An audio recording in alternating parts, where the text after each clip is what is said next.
Mr. Speaker, we think that for too long, an organisation which was collectively set up for the purpose of interdependent sustainability on necessary goods and services in their collectivisation has ignored one of the most important goods and services it should seek to provide across to all. We're going to talk about oil today in two main points. We're going to talk about the purpose of the European Union, how it massively increases the efficient provision of oil to all its citizens. Second of all, we're going to talk about how we effectively protect the poor and get massive economic benefits on our side of the house. First of all, let's set the terms of the debate. So this is not like a European central government mandating all governments to immediately do this within EU member states, right? This is a debate about whether, if all EU member states decided to do this together, if it would lead to a better world for the European Union in general. In terms of how we would perceive this happening, we would perceive some sort of like negotiation process over contributions based on future benefits which would be perceived to accrue to those nations and the perceived cost of nationalisation to those nations. We're not going to set price terms of what exactly people are going to pay. I just think they'll come to some sort of conclusion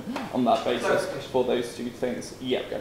When it says the EU member states should do that, isn't that an actor-based motion that says what's in the EU interest and we believe it would be in everyone's interest? Yeah, okay. The actor is EU member states, right? The actor is not the European central government mandating EU member states to do this. In terms of this debate, is the collectivisation of EU member states doing this, whether that would be a good or bad idea, considering the interests of all of them collectively. So, a few things. First of all, on legitimacy, before I go on to the main brunt of my case, right? So we think that because of like the necessity of the good and the need for that provision not to be exploitative for those European citizens, going to talk about that a bit more. Also because states have the right to overrule markets which they perceive to be exploiting their citizens, as we have done on several occasions in the past across EU member states. Also because there's a legitimate market transaction, that is something which is previously owned by a private company and therefore is legitimately able to be brought out by state funds and state enterprise. I think the nationalisation of oil industry is therefore relatively okay. In terms of the purpose of the European Union then, so what I promised you initially is that it was originally a collectivisation for independent sustainability, right? So you see with agriculture, one of the initial goals and the continuing goals of the European Union is to use certain level of protectionist structures to ensure that the price of necessary goods is not volatile in situations of global instability, but is also sufficiently low so that individuals, especially poor individuals within the society, have enough sustainable income to improve their lives. We think that for a long time, Mr. Speaker, oil has been ignored out here due to certain like national interests and other reasons we're going to talk about later. But we think that particularly, right, given that it's necessary just for heating your home, to transport you to your job, as like a necessary means to heat food in the winter, Mr. Speaker, I mean, it is one of those necessary goods which is exactly the same as grain, which we subsidise and ensure can be transferred across borders in almost exactly the same way. How do we think that improves the efficient provision of oil? First of all, we think that at the point at which you're one supplier, you do just get massive economies of scale, right? At the point at which you're able to share like managerial incentives, able to share like means of extracting the oil, technologies, etc. Second of all, we think that there's just currently a lacking in the status quo of investment in oil resources in poor countries, right? So most of the EU states in the eastern part of the European Union, for example in Bulgaria and Romania, don't possess effective fracking technologies and are therefore unable to access those resources which could give them lots of economic benefit. Thirdly, we say that you often get corruption in the management of these oil resources. We see, for example, in Norway, there are like massive national interests which mean that like those money is siphoned off towards Norwegian people, and when they attempt to export those resources, other individuals don't get a fair deal. We think that also this massively protects the poor and increases economic benefits, which I'm going to talk about now. Why do we think that this is important, right? So we would point to the fact that under the status quo in most European countries, energy providers like E.ON are able to charge massively higher prices than the price that they buy that oil for. Why are they able to do that? It's because the people who sell the oil initially to them in the first place have absolutely no leverage or incentive over them to mandate them to do anything else. They're able to choose from many different monopolistic suppliers, right? So the point at very different suppliers in the market, but the point at which you have one monopolistic supplier, the EU in general, is able to mandate what those oil companies do with that oil, right? They mandate to sell it at a fixed price because they can't go elsewhere. They'd have to buy their oil from much further away where it would be very difficult to pipe for the same cost. We think that therefore you're much more able to guarantee price security for poor individuals and individuals who run businesses within that region. So few reasons why we think that as a result of this, the price of oil is going to go down, as well as what I've just mentioned in terms of having more leverage over the middleman. Second of all, just fundamentally, Mr. Speaker, we don't think that EU are going to be aiming to make many profits out of this, right? We think that simplistically, at the point at which you see oil companies in the status quo making massive margins, the EU is going to make less margins, that instantly drops the price of oil. Second of all, for the efficiency reasons, which I already told you, I'll take Lund in a second, we think that means that the price of oil is going to drop. We're going to talk about the benefits of that after I've taken Lund. So Germany has heavily discussed, for example, setting a maximum price on oil. There are multiple ways states can reduce the price or set fixed prices to them. Why are they not preferable to the option? So we think that oftentimes states are unable to set maximum prices on oil because they just don't have the leverage over these oil firms because of residual interests and lobbying powers within individuals. We think at the point at which you've been able to buy those companies out and there are no further residual or lobbying interests, we say that is no longer the case. In any case, like they're both policies which lower the price of oil, we think that ours is just as good as any other.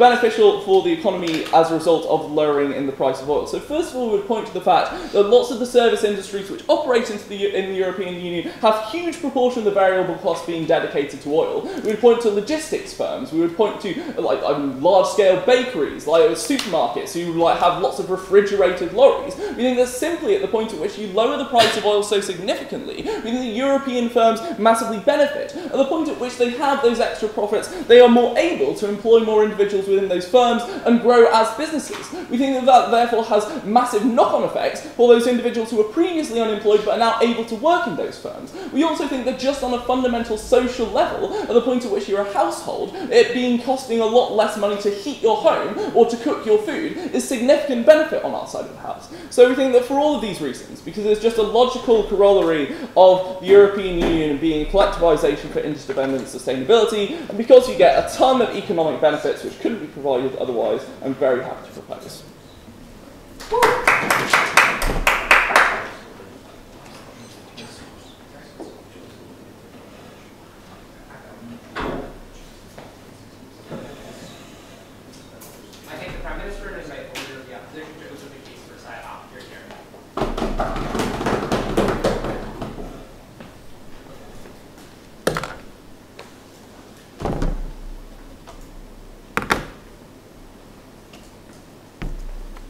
Sorry, please say.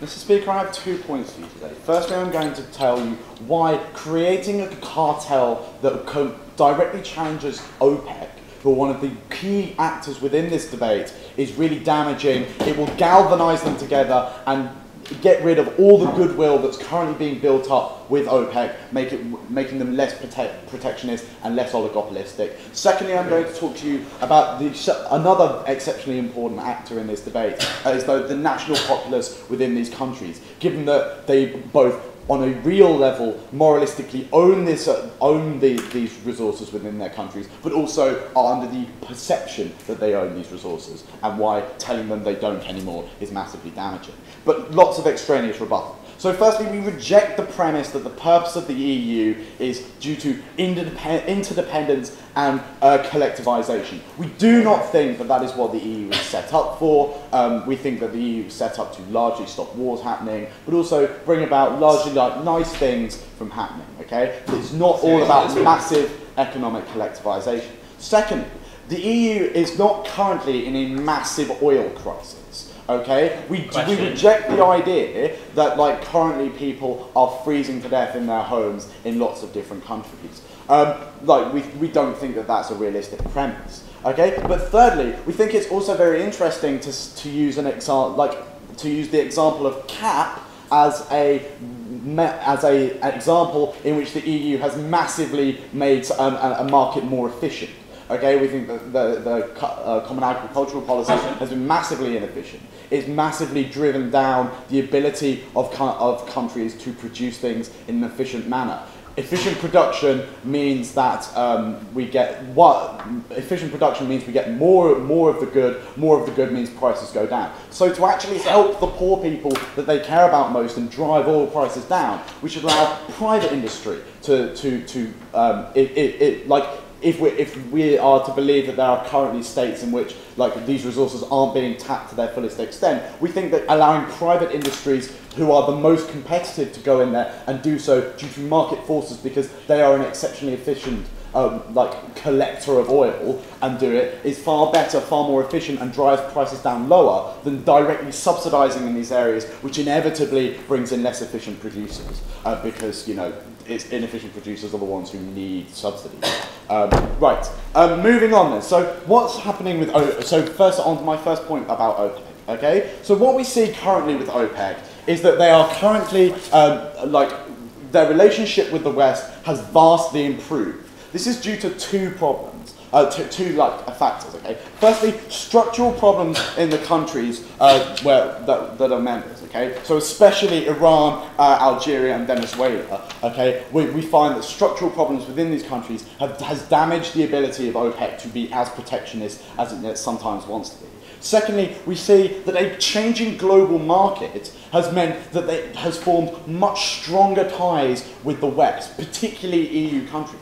Why is this? 3 reasons. Firstly, Russia has changed its focus from supplying oil to the West to one to the East. Note the massive eastern pipelines that have recently been created. Note the massive antagonistic nature that Russia has towards the West and how that's been playing out, driving Russia away from a Western market in order to produce for Eastern ones. Secondly, US use of shale gas reserves means that OPEC is now less able to trade with the US. Okay, at the point at which Russia is supplying the East, US is largely sustaining itself. It now only has one market, which is the European market, because we are one of the largest markets.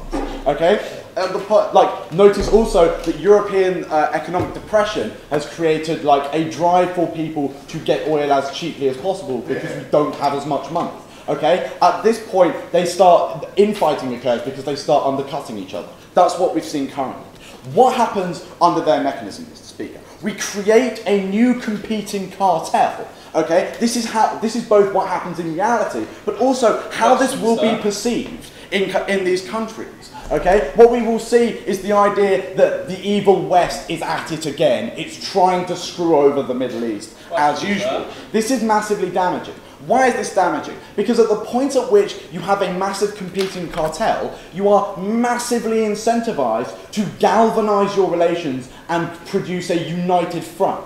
What happens when they produce a united front? They start to jack up oil prices at which they can sell. Mr. Speaker, no, there is no way on earth the EU is going to be capable of producing enough oil to sustain itself. It will always, on some level, be subservient to OPEC. At the point at which OPEC massively increases its prices, we find that what happens is the poor people that opening government care about so much are the worst ones who suffer the most. Why? Because we agree that it's massively beneficial, but we also see that they're incapable of buying it. Okay, closing. What did you say that significantly strengthening was clearly a force for good is a good idea vis-a-vis what you clearly define as forces for bad in the world? I didn't understand that, but I think that if it links to my last point, then strengthening ties between OPEC is bad for the EU member states who are the actors in this debate.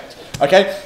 So on to my second point, okay? So national attitude. So note, Mr. Speaker, that nation states are vital for a number of reasons, okay? We form identities with our nation states. They become a very part of us. Notice that land and spaces are necessary for spaces to rule, for laws to be enacted in which my identity can be realised, okay? We genuinely believe that we form identities around policies, even such as minimum wage, for example. This idea of a welfare state is innate to my identity as a member of this country. We think that resources, particularly oil, are innately part of this land because they're in the land, they don't move. That's why we don't care that Norway is benefiting from Norwegian oil, because we think it owns that oil, because it's in Norway. We think that's beneficial. What happens to national actors then? You get a massive backlash against the EU because we already see massive Euroscepticism within Europe. What we get is an inability for, even if you buy the ridiculous characterisation of the EU from these guys, you limit the EU's ability to get anything done because now there is massive backlash from the EU interfering in my affairs again, taking my oil because I own it, because I'm a member of this member state and that oil is in my land. Okay? We think that that's massively damaging. Mr. Speaker, I am exceptionally proud to oppose this motion. Thank you very much.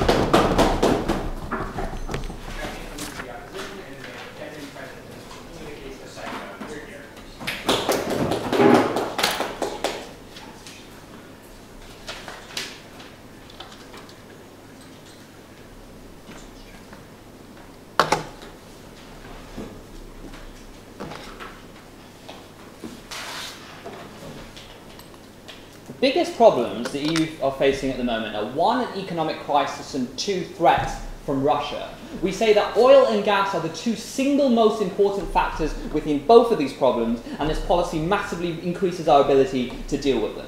3 points of rebuttal. Firstly, they tell us this weakens OPEC. We say, brilliant. Why, right? We say that the problem when OPEC is so strong at the moment is it's first of all awful for the people in those countries themselves. Why is this, right? When they can rely on oil money for a long period of time, there's no incentive for the countries involved to produce oil, to invest in longer-term projects which create jobs and also reduce the reliance on oil, right? The reason that's also worse for the people in those areas is it means that the oil money is just used to buy off elites in those countries, pay off a small minority of people, and keep those people under subordinate control. We're more than happy to break the monopoly of OPEC if it leads to them like weakening their stranglehold over the people of their country. But even if that wasn't the case, right, this debate is about what is in the best interest of the EU, right? So we don't actually really care even if it did impact on them in a way, even though it is actually positive. Second point of rebuttal, OPEC will increase its prices. This potentially would have been believable if in his own speech he hadn't explained why it would actually now can't increase its prices, because it now has competition from other sources, right? Moreover, it obviously can't increase its prices because now that there's a competitor involved, it means that in fact it has to lower its prices in order to compete on a level playing field.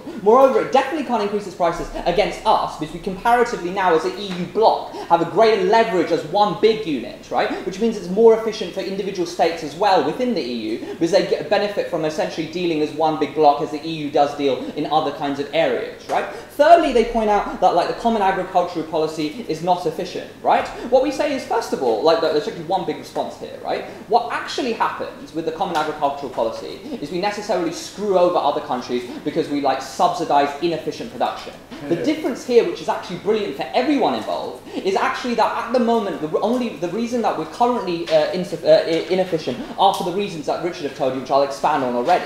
What now happens is you create a more efficient way of producing oil and gas within the EU, which means actually the world's price of oil drops, which means it doesn't just benefit us, but benefits other people as well. First point of substantive, legitimacy, right? We get told that the EU was created to stop wars happening. No, that was NATO, right? The EU is a trading bloc and an economic entity which is to benefit the member states involved in it, right? Secondly, it says that oil is owned by the people in its country. We then raise the question of why on earth are you allowing it to be privatized by companies? They're not even people, right? We say that it doesn't matter where you were born, you obviously had no control whatsoever of where that oil was, but we say that when you voluntarily as a state join the EU, right, you're essentially saying that people are not like British or German, but we're also EU citizens, right? Which means that we do say have a greater claim to that than companies do on the comparative. Secondly, however, we do hear this interesting argument that people within these countries will believe they own it and thus be really pissed off that now the EU holds it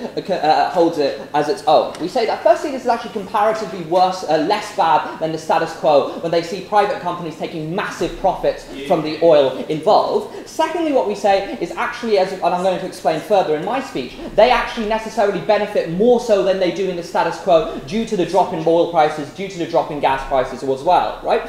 Thirdly, and as Richard told you, in our mechanism we do also clearly state that the countries which, for example, currently own oil and it will cost them more to nationalise it are the ones who are going to contribute the least to the nationalisation. So even on a short-term basis, for example, the countries which are least benefiting in the short term are the ones who don't need to contribute as much, right? Closing. Right. Just to clarify this, this means one of your key goals is security. So meaning, if we achieve more oil production in the EU or more oil into the EU, then you've achieved your goal, and that's the key of the debate.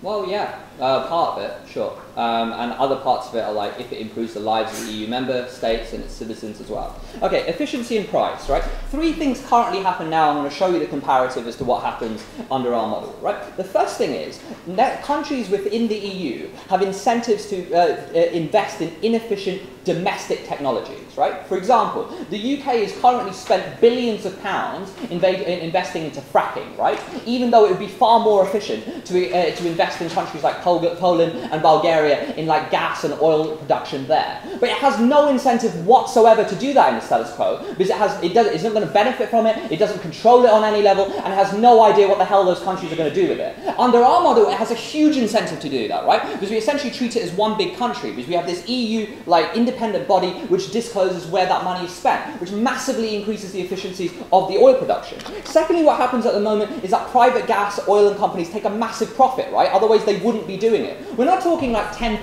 or 20%, right? We're talking with huge cuts of the very... What do you mean shame? These are the most richest companies in the world, right? They make an absolute killing. We automatically reduce that to almost zero, right? We'd actually say it is zero because there's no reason for the EU body to make money. It's not like it has shareholders and stuff. It's acting for the EU, right? Which even on a very simple level obviously means that money is then going elsewhere, dropping prices and things along those lines, right? Thirdly, private gas and oil companies, right, play countries off one another. For example, right, Aon comes to the UK and says, we are only going to give you this price. If you don't give it to us, we're going to go to Germany, right? And thus you actually create competition within EU member states. When, as Richard tells you, you engage as a group, you stop that from happening, right? Why is this really important? Because this necessarily means that the price of oil and the price of gas drops. We think it drops massively for the reasons we've given you. But even if it drops by, say, 10 pence or $10, 10 cents, sorry, a barrel, right? That is a huge difference. Why is that? Oil and gas are used in literally every industry for transport, energy, fuel, right? Which means that, say that 10% leads to like a 5% drop in the prices of every company's costs, right? That leads to, for example, more money for research, more money for hiring jobs. It means more money for average citizens who don't need to pay for gas as much for gas as they previously did. Huge benefits for those people. Why is that necessarily important? Because it means that when they're pissed off about not owning oil anymore, the fact their lives are so much better than they were before, less of an issue. Energy security, right? Firstly, what we say is we're far less dependent on Russian oil, right? The issue at the moment is because we're inefficient producers, Russia is able to hold us to leverage over it, right? Hold us hostage, right? Now when we're less dependent on them because we have our own united bloc, right? Even if we do need to trade with Russia for oil, it means that we can trade on a fairer platform. And we actually say eventually, in 10, 15 years, right? Or even shorter than that, with shale gas and fracking, it's done very quickly. We won't need their oil or gas at all. We think this is the single best thing we can do, and we couldn't be prouder to propose. Thank you very much.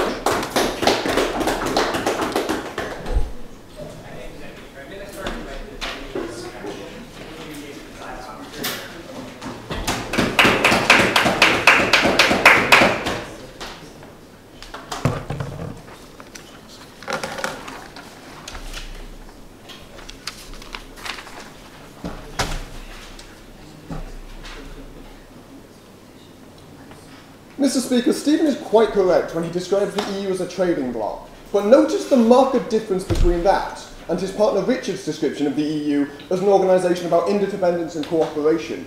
The thing that Andy firstly told you about this is that the way in which the EU works as a trading bloc is based on competition, but making this more efficient competition, i.e. stopping inefficient production and supply. Yeah. Notice why the common agricultural policy is therefore an ineffective method of doing so, because it's sustaining ineffective long-term EU industries for short-term interest. That's one of the main things I'm going to talk to you about today. How the EU is never realistically going to be able to compete in the long run on oil and gas, and how actually what the end result of this is that we close down EU incentives to invest in alternative energy sources, which is one of the main things that the EU is doing about energy policy at the moment. 3 other points of rebuttal. 1, Stephen's analysis on OPEC weakening. That would be great if he'd actually listened to Andy, because the entire point of Andy's speech was not that OPEC becomes weak on their side of the house, But the OPEC's influence is currently declining on our side of the house for the various reasons he gives you. One, because of the new market entry on this, the US exploration of shale gas, things like that. Two, the structural problems that exist in the member countries. The end result of this is, right, the OPEC is currently breaking down as a bloc. The cartel is nothing like as effective as it was before. What we're actually seeing is increased incentives for individual members of OPEC to form individual trade deals rather than make trade deals together. No, thank you, Richard. You'll understand why this doesn't fall on your side of the house, such as why Qatar now has made a huge new energy deal with Germany. The reason why that's happened is because OPEC's influence is declining. But notice, no thank you, that at the point when we form this counter-cartel, this is Andy's analysis, right,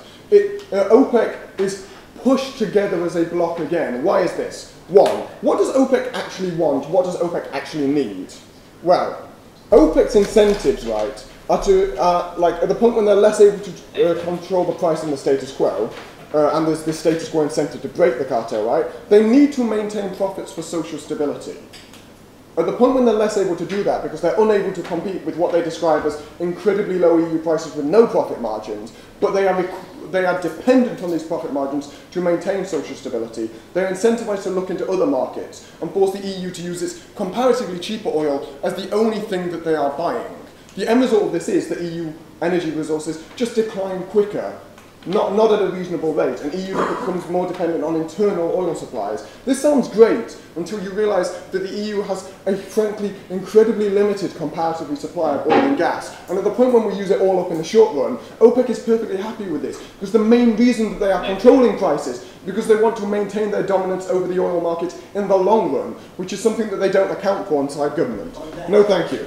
Secondly, though, what does OPEC actually need, what is actually happening at the moment? They need to maintain their long-term supply issues, right? At this point, they're incentivized to compete with Russia in the east rather than compete with us when we're only supplying to ourselves. At this point, they're incentivized to deal with the US and push their prices down there. All of this stops, you know, more investment into more sustainable things such as US shale gas. We think that's also a problem because there's less incentive for the US to explore that at the point when OPEC prices are pushed down there. But notice that they're not pushed down here far enough by their own analysis of not having any profits. Other point. So this representation that private companies and Western oil interact in a really strange way.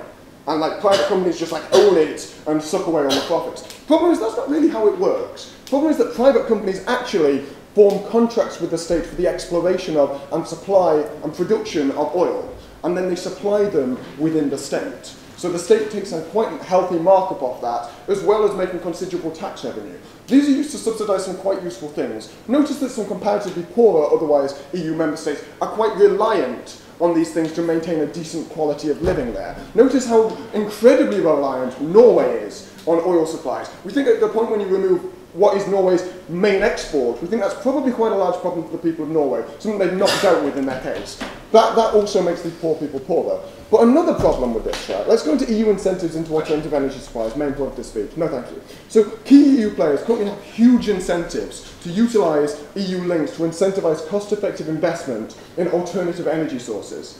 What we're talking about is significant bases of political power within the European Union, particularly France and Germany, who have no real oil supplies themselves. They have significant incentives to use the EU's ability to unify and to invest effectively across member states in order to come up with effective ways of not just supplying alternative energy, but research into more effective ways of supplying it to begin with. Hence the creation of the EU Sustainables Agency. Opening.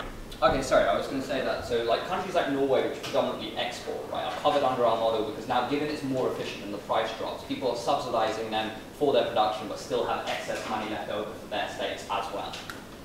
That's just not how profitability works, though, Stephen. The problem is you remove a huge amount of the revenue that they're dependent on. You haven't mixed that in. You haven't dealt with a huge drop in revenue. Even if I'm to believe that there is some kind of magical mechanism that you haven't explained that's going to deal with that to some degree, there's nevertheless going to be a huge drop in Norway's ability to be a net exporter.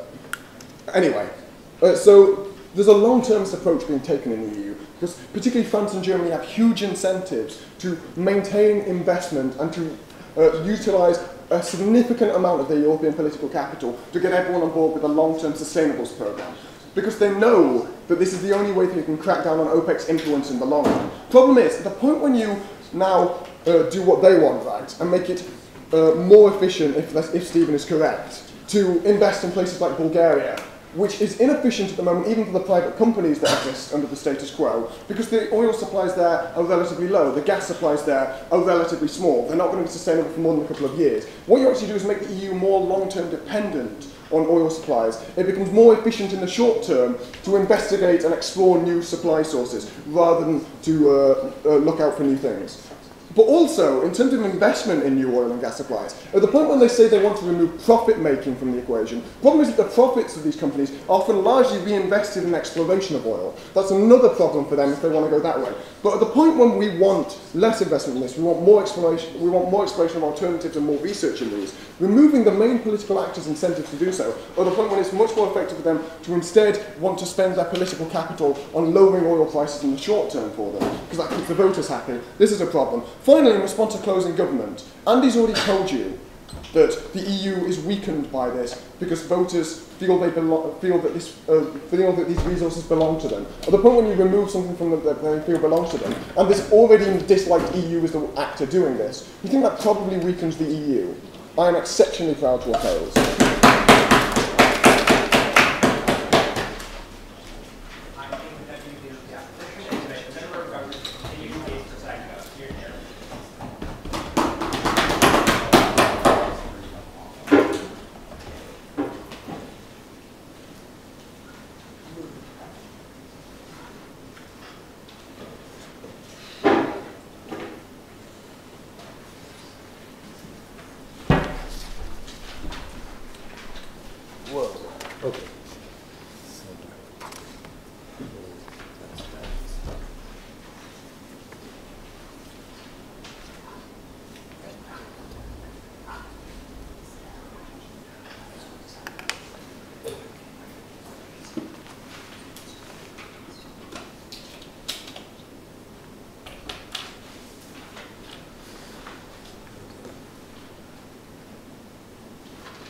So, in the way we see this debate, the essence of the government bench, as it stands right now, is the EU should subsidize oil for its citizens. Then the direct attack on that is that it will be less efficient. Please note that subsidies don't have to be efficient to be right. So the engagement isn't quite as direct as you might want. The crucial attack remains. The crucial attacks remain. A, that there's a lack of sense of ownership, as in like a moral justification, and B, a weakening of the EU in the world circuit. For that reason, we're going to have 3 points. First of all, why oil and gas are natural goods that belong to the entire of humanity, and the EU is the closest representative of the entire humanity, therefore they should control those goods. Please note that this alone wins the debate as it stands, because if that's how it should be morally, then the clash of effectiveness matters less. Second of all, I'm going to talk about sustainability and how that actually falls to our side, and why the slight loss of effectiveness is less important if it ever occurs. And third of all, I'm going to talk about the power of the EU as a force in the world and why it would be significantly increased. First, 2 specific points of rebuttal. Okay? Please note a serious tension in the line of opposition. Opposition assumes the reduction of price of oil is good. Then they talk extensively about sustainable energy. Please note that a reduction in the price of oil means more use of oil, which drives them away from the area of sustainable that they are trying to advocate. Okay, we think that is like a major tension between the first speaker and the second speaker, and we think that it's not just one of those tensions that kills the point. The second speaker explained very efficiently why even if they win, it falls to our side on the long run. Now, please note that the long-term reality of oil is true also in OPEC and Russia. Okay? And the fact that they are selling more strengthens the EU and the United States and those parties who want to strengthen on the long run, on the comparative. Okay? Second of all, on this whole point about like we will really piss OPEC off, and then they will do everything they can to like do everything against us. That is like a really superficial analysis of the reality of OPEC. The reality of OPEC is that they want to make as much money as possibly can from selling the gas. Now, all these sort of fluffy arguments about who thinks what and who feels what don't really work when you're comparing a powerful EU with actual power. And please note, the EU cumulatively is this third biggest exporter of oil and the fourth big exporter of national gas. Please note, the word is exporter, not consumer. That comes from the CIA fact book, the person now, please note, this means that like, they are a major, massive power that can realistically combat them. So why should oil and gas belong to humanity? Please note that you've already sort of pointed out that as it is, governments kind of own it, and they then send exploration. But what we say more than that, we say that it should be owned by humanity for three separate reasons. First of all, the allocation of resources in the world is ridiculously arbitrary. And it's not fair to human dignity and to the basic concept of what it means human dignity to be that arbitrary.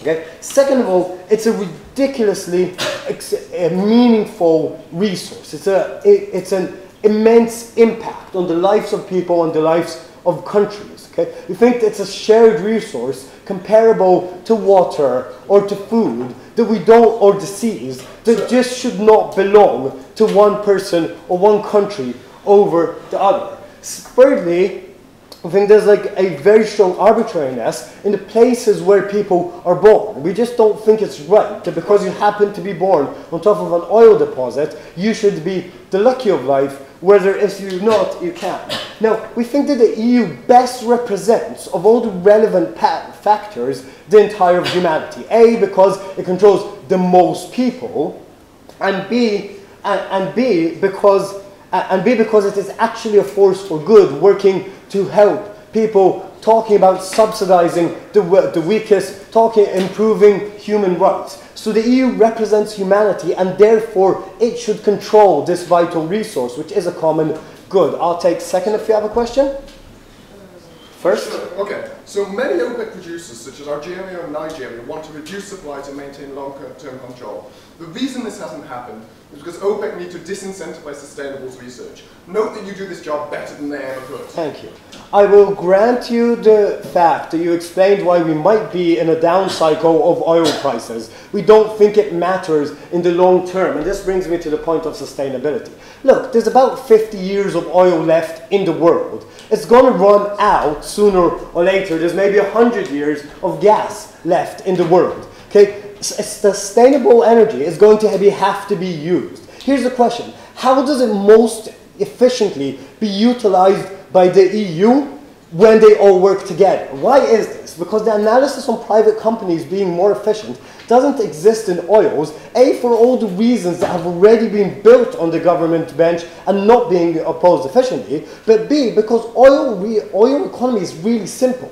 You drill it and then you sell it to the highest bidder. Or specifically, you use it all in the EU and you sell whatever remains. Okay? Now, because of that, the cost on the level of efficiency is very small, but the gain we get from on our bench was the sort of power to the EU, was the complacency, was working together, is very significant. So on the balance of those three things, we win.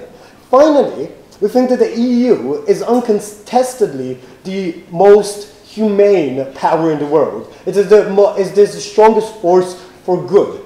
Now, we think that when you give the EU control of the oil resources in Europe, obviously you're strengthening the center body just on a financial level, but B, you're disconnecting its dependencies on specific state actors. That makes the force for good in the world significantly stronger. It gives the EU as a whole much more power because it can act more easily in negotiating, in winning, and in making the world a better place. We think this resource should be owned by us all. That means the EU.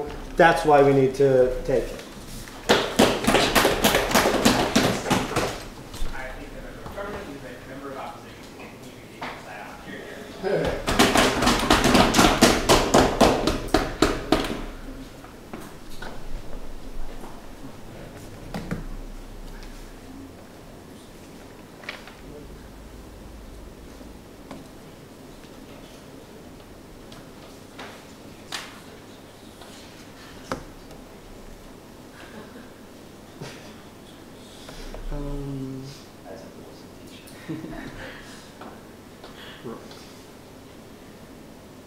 So we agree with opening up OPEC is important. We agree that the EU as a concept in itself is important. We agree that the EU as a concept in itself consists of individual states who are also important because they make up the EU, they make up the stability of the EU. We want to tell you why A, the EU in itself will suffer, but also B, where individual states will be majorly screwed over. Those are three key points we want to talk about. A, because it is a question of efficiency and your system is inefficient, and we tell you why. Second of all, and we give you a good mechanistic analysis. Second point is that the EU is best when you're able to leave and it's in checks and balances, which is harmed by your policy because you give them abusive power systems. And thirdly, this will lead by a collective action system that you might want to overcome to effectively harming local populations in countries who are no longer able to fight back against major exploitation through the general overall best interest. A little bit of rebuttal before that. So already they say the EU is a force for good, which we can't always see. The EU is an act of massive policies of liberalization in a lot of countries that weren't necessarily a force for good in all of those situations. Also, they're very hypocrite in their foreign policy and we don't use sufficient analysis.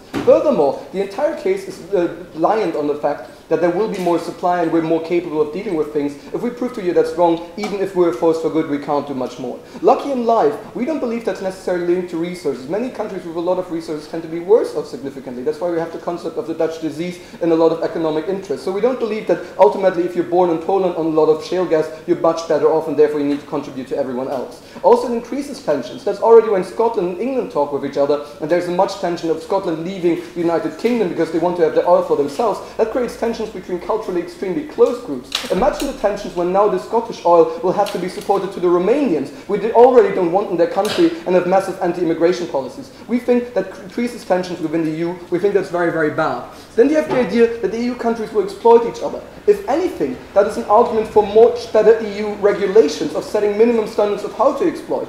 Note also that if you're worried about, say, shale gas exploitation, there has been discussions in the EU Parliament of instituting a shale gas ban in the entirety of the European Union. Therefore meaning that yes, the EU has a lot of mechanisms that don't involve completely nationalizing all those resources for dealing with all the environmental problems you listen. Next, economic principles of the EU have traditionally not been collectivization or nationalization, but rather breaking up of telecommunication monopolies, breaking up of energy monopolies, breaking up of transport monopolies, because mainly the EU is built on the principle that the free market is more efficient in dealing with these issues, so we don't believe you're true. And lastly, if closing government likes tension so much, deal with the tension towards opening government, which bases most of their case on the idea that we need to reduce prices in order to be more efficient, and you're saying that reduced prices is a really, really terrible idea because of the environment. We agree with you on that point. That's why opening government sucks in this regard, because if anything, if we have lowered prices in this particular area, and at the same time an EU environmental policies that wants to reduce CO2 emissions until 2050 by 50%, because they're aware, because they signed Kyoto protocols, because they're very much aware that they want to have a change, that is largely dependent on the idea of not having lower but rather higher prices in the first place, and we don't think your mechanism is by any means efficient in doing so. If you want to close in government policies, simply institute bans on certain practices. We think that's more efficient in achieving those goals, because we agree with one characterization of opening gov. This is mainly about supply and security for the European Union. We'll tell you how that works.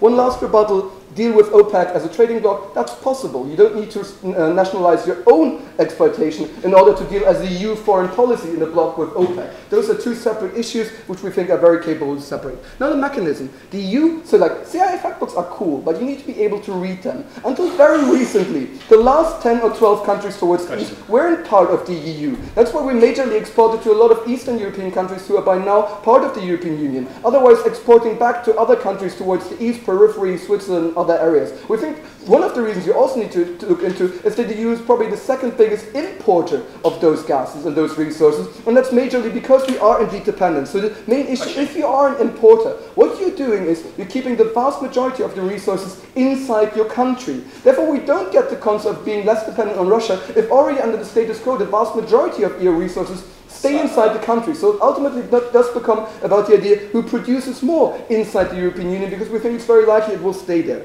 So why will we produce more? That's ultimately a question who works better in exploiting resources, free markets or a socialist, somewhat sharing economy. We don't believe in the idea characterization of sharing is first of all the most important. First of all, that assumes a purely nationalistic state where you don't allow foreign investments with the best technology to come in. That's usually something the EU wants. It allows the best investors who are most capable of exploiting resources to come in. Therefore that problem falls. works. Second of all, it's not only, especially in shale gas, about sharing resources, it's about developing new mechanisms of how to exploit those resources. You have more innovation if you have competing companies, and I think that's extremely beneficial to allow companies to compete on this level. That's particularly true because on individual levels you have a non-replaceable resource that's very, very hard as an individual to recreate. Therefore you rely on states to achieve market situations where people compete with each other. That's also true because energy is also an ideological issue for a lot of people. Germany and France have fundamentally differing views on energy policies. That's why there's no EU policy. Germany has next to no nuclear energy in 20 years. France has 90%. You won't have a similar policy in all these cases. What we prefer,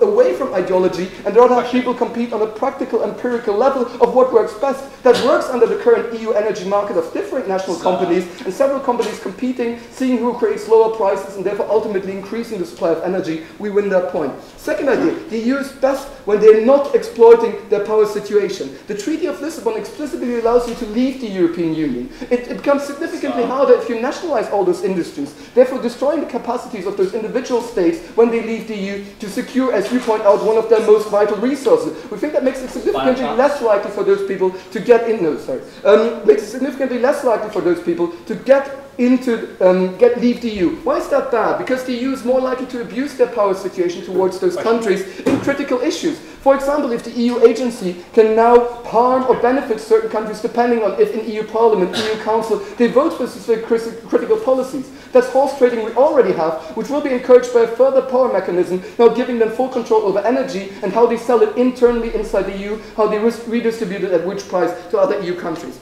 Lastly, nationalism is important. We heard from opening up. We fully agree with that. But why is that so? First of all, because they feel that it historically belongs to them. More importantly, if currently in Romania there's a movement for shale gas, that creates environmental pollution and displaces people. Romanians have at least a chance to lobby inside their own country because there's empathy, because they can reach national parliaments, because they can reach out. As soon as we're in the EU, 28 countries decides what's in the best interest of us all. We can probably agree that for 28 countries, the best interest is to screw the Romanians and exploit their resources. This causes extreme harm to the local population because they feel ignored and exploited, and those countries with resources will be more and more exploited by the European Union, losing trust in them, making it less likely for the EU to be a stable union. We think that's terribly bad. Please oppose.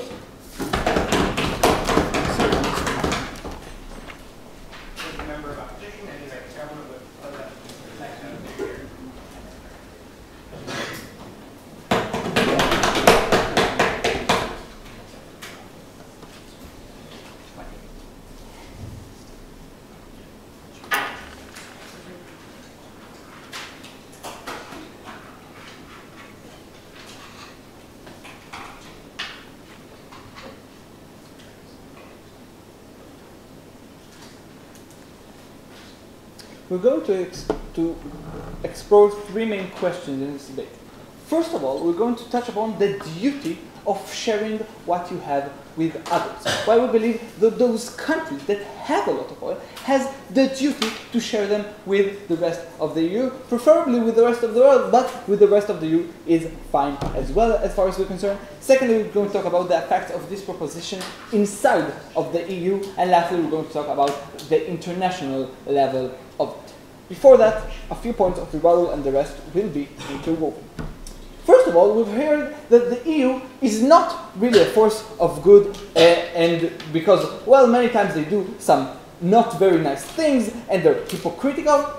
That is absolutely true, please notice, for each country within the EU itself also.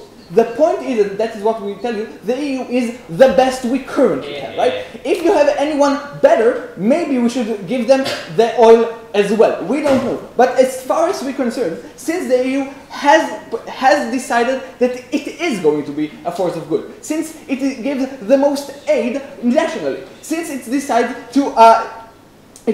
to break up conflicts between countries, armed conflicts, even at the risk of risking lives of its own soldiers, right? We're not saying all of it does perfectly well, but we're saying this is as close as we get, and if it's not, we would really love to hear an analysis why.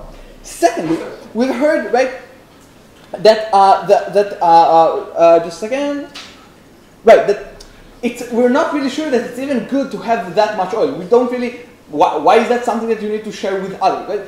We're saying something very simple. We want to distribute oil fairly, right? If for some country it's not good to have too much oil, that's a great reason to take it away. If a country has the amount of oil it needs, fine, let them have it, right? We're saying since oil is so critical, like water for that, in that sense, we think each country should get what it deserves and what it needs, and that is what we tell you. Honest. Right?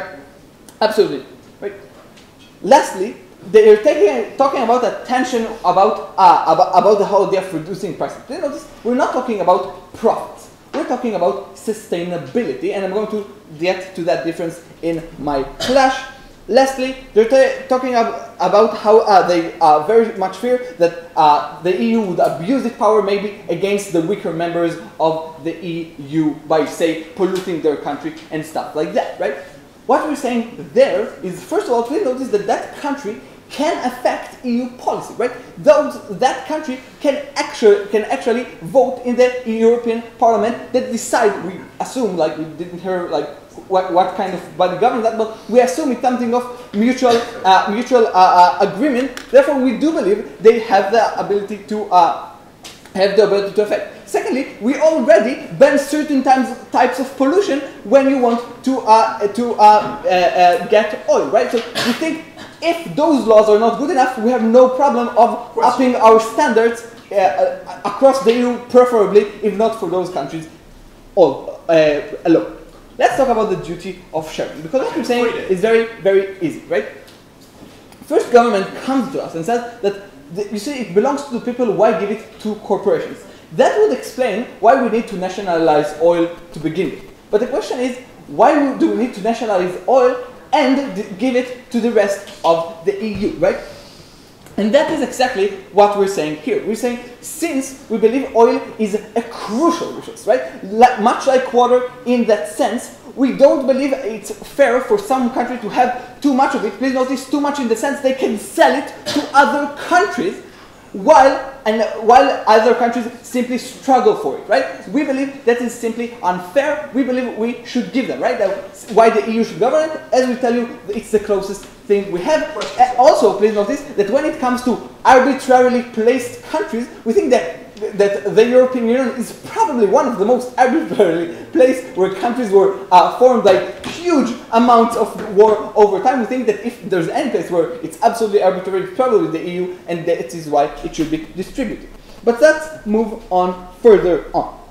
So let's talk about what happens within the EU, and before that, we really need to address what happens with the profits, etc. So, first, government told us that we can produce oil very cheaply, and then it helps the poor because you cut the profits that those companies make, and you make everything cheaper. First opposition and second opposition are saying, look, when you don't have competition, it's simply unlikely that this will hold up, right? The prices would go up because you have like some sort of monopoly that controls stuff. Okay. We're saying two things about that.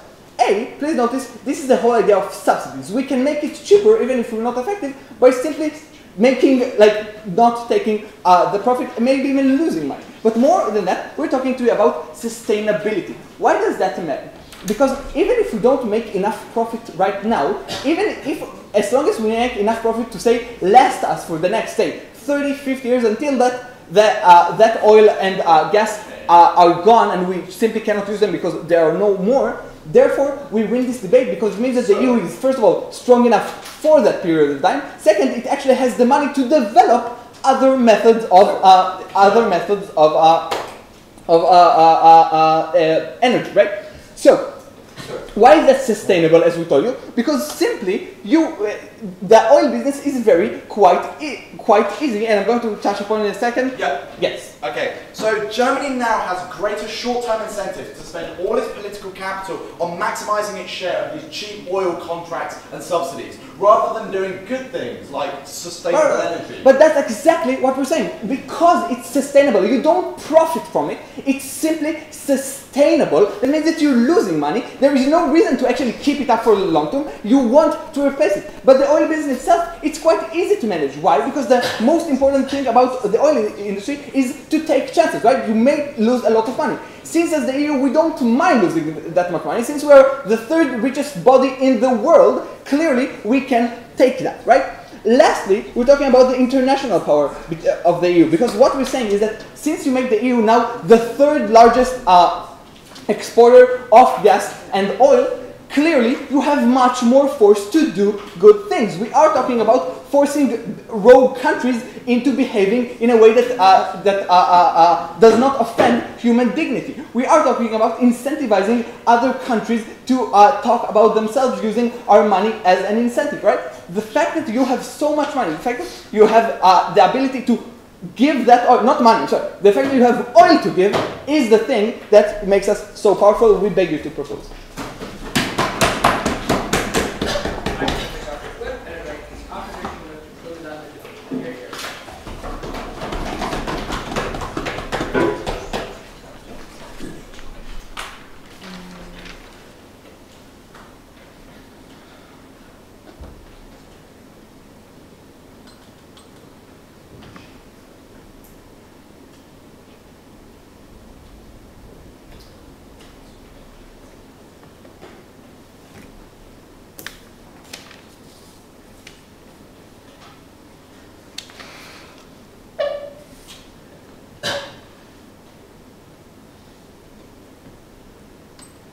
So there seem to be three metrics to evaluate this debate by. In opening half, they've been discussing the price and how that engages with OPEC. Secondly, if this is a sustainable supply of oil that will come out of this policy. And the third metric introduced by the closing opposition and extension, mainly being how this hurts discourse, fractions the EU, and also the people on the ground that be subjected to the policies. I'm going to break down this debate according to those three metrics and see what we reach for conclusions. So first, a few points of rebuttal to the earlier speaker, who generally said, well, we think that EU is currently the best morally correct actor and therefore they're entitled to resources because they're generally the best actor and therefore they right to it. By the logic of that argument, that means that anybody who would need oil the most would have the right to just invade or take as soon as it deemed it necessary. We need a clear explanation of why just having a need gives you the moral right to just invade or take by that sense. That's not been clarified on the entire Gov bench. We think that's a problem. But also, we heard more issue. There seems to be a bit of a mischaracterization on the idea what Pat's point was on the issue of it making it harder to leave and why this is problematic for e-discourse. Let me clarify what Pat extended on in that sense. What he's saying, by giving more powers, by shifting oil and economic resources to supranational body belonging to the EU and being under control of them, that means that the EU will control institutions in countries where oil is being extracted, meaning that within these countries, the EU will have more of a say. They'll be able to shut them off and shut off discourse as soon as it's not probable. Why is this problematic? We already see in many countries that they do not agree with what the EU do. What you're providing now is not a tool for them to engage, but a tool to even further shut off discourse, which makes it harder to leave, harder to have true discourse. That's a true characterization of what Pat extended on in that sense. But let's get down to this debate and what the main issues have been. First half was very concerned with the issue of price. Will prices increase? Will prices decrease? We don't clearly see that that's the most necessary metric or the most important metric to which we should judge the debate. Because us, they've agreed it might increase, it might not increase. But in the terms of the government bench themselves, they don't even seem to believe that it should or it shouldn't. There's a tension between them. The closing says it should and the first one says it should. But necessarily, even if we would agree that prices would decrease, we don't necessarily see why price would be important, but we on the other half have shown that supply in itself would be harmed. Having a low price but having no supply, on the weighing of those, we prefer having some supply but a market mechanism. Worst case, since you seem to be okay with subsidies, you could subsidize that.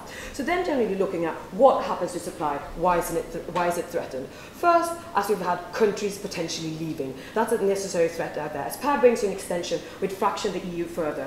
Why is this problematic? Well, Scotland already wants to leave. They're sitting on a great share of resources. We have lots of potential countries sitting on resources that potentially want to join. If it's already clashed where people don't want to share, if you'd say we're going to nationalize, we're going to take over, we're going to run it for you, we believe these countries will be further incentivized in the struggle to break out for them. What does this mean in terms of supply? Well, you have less of a stock of energy available. That means you have less resources to supply just to start off with in the first round. We believe this is problematic. And do you believe that people will react to these incentives? Yes, we do. We've seen when countries have been economically threatened, they have been willing to offer to break out. We've seen it in the case of Greece, we've seen it in the case of Scotland, even when it comes to simple point of Scotland and England. I'll take opening. Okay, so the mistreatment of foreign EU nationals within countries and a reluctance to invest in long-term sustainable technologies are most prevalent when economies are bad. When the price of oil and gas reduces, this leads to better economies, happier citizens, and surplus money to then invest in long-term technologies for the future. That's just a mischaracterization of how markets work. We don't necessarily see that that would happen to come about. It's built on several premises that are just deeply flawed, in the sense that would people invest more? We don't see you'd have more supply, because people would fraction, they would leave. Would they then invest more? Just make this clarification here on the terms of sustainability and investment. Right, majority of all oil produced in the EU is already consumed here. We're already incentivized in the EU to have a net production or increased production. And the other countries already incentivized because they get tax benefits to increase their actual production. The EU does not want to import and want to be independent. As long as we can show you that private corporations will produce more, and they're currently incentivized and they're in place more than a politicized supranational state monopoly, then we win the terms on clash of sustainability and supply in that sense. But getting back to it, first we'd have a larger stock if we believe that each country would be independent instead of having a greater supranational. Secondly, by having a free market with independent countries, why they're generally better in terms of having a production.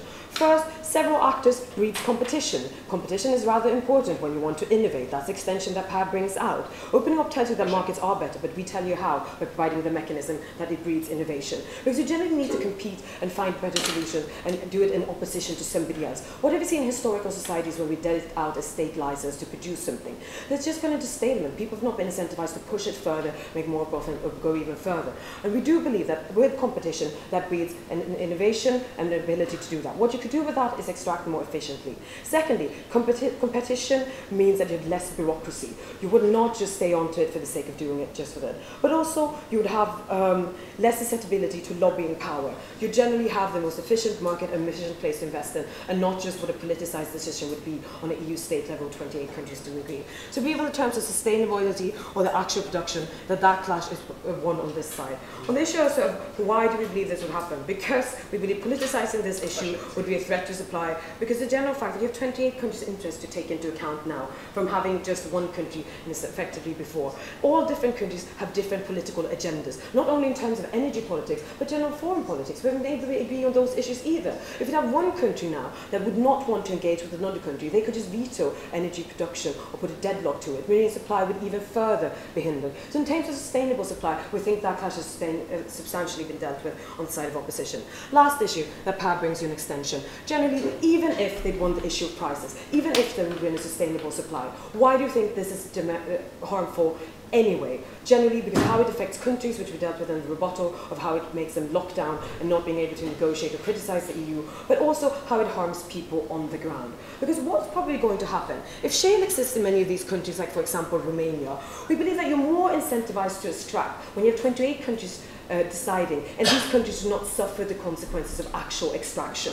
Because majority of countries would just vote like, sure, let's go shaling in Romania, because they are not the ones that have polluted groundwater. They're not the people who would have to be moved out of there. And the Romanians themselves, just for sheer fact of numbers, could never oppose that. So even if it would lead to more sustainable supply, even if it would lead to more lower prices, we generally believe it's unfair to screw a minority of people over for a larger greater good than that. Because in these cases, once you have extracted, it's an irreversible harm cost to these people. It's irreversible harm cost to nature. It's moving them once and you can't move them back to that area. And that's a harm that might be shifted. Price might go down, supply might go up or down. We don't know in the long run. But we know to the harms to these people who cannot protect themselves, whose harm is irreversible, that's just so detrimental that we should oppose just for that simple metric. We're happy to oppose.